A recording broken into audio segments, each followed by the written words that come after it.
சென்னையை சுற்றியுள்ள முக்கிய சாலைகளுக்கான விரிவான திட்ட அறிக்கை தயாரிக்கப்பட்டு வருவதாக நெடுஞ்சாலைத்துறை அமைச்சர் ஆதவ் அர்ஜுனா தெரிவித்துள்ளார்.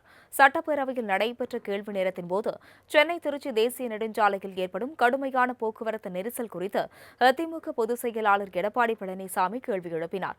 தாம்பரம் முதல் செங்கல்பட்டு வரை உயர்மட்ட மேம்பாலம் அமைத்து போக்குவரத்து நெரிசலை குறைக்க மத்திய அரசுடன் ஆலோசித்து தமிழக அரசு நடவடிக்கை எடுக்குமா என அவர் கேள்வி எழுப்பினார்.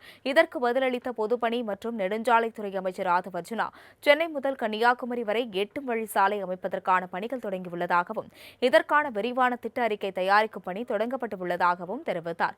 8 வழி சாலை திட்டம் செயல்படுத்தப்பட்டால் அடுத்த 30 ஆண்டுகளுக்கான போக்குவரத்து பிரச்சினைக்கு தீர்வு காண முடியும் என அமைச்சர் கூறினார். மானிய கோரிக்கையிலேயே சென்னையிலிருந்து கன்னியாகுமரி வரைக்கும் 8 வழிச்சாலையாக உயர்த்துவதற்கான அறிவிப்பை நம்ம கொடுத்திருக்கோம். அதுக்கான டிபிஆர் ப்ராஜெக்டை உடனடியாக நாங்கள் ஸ்டார்ட் பண்ண சொல்லியிருக்கோம். மாண்புமிகு ஒன்றிய அமைச்சரை சந்திக்கும் பொழுது இதை பற்றி கிட்டத்தட்ட ஒரு மணி நேரம் அவரோட விவாதித்தோம். அதில் முக்கியமாக சென்னையிலேருந்து கன்னியாகுமரி வரைக்கும் அதிகப்படியான போக்குவரத்து இருக்குது.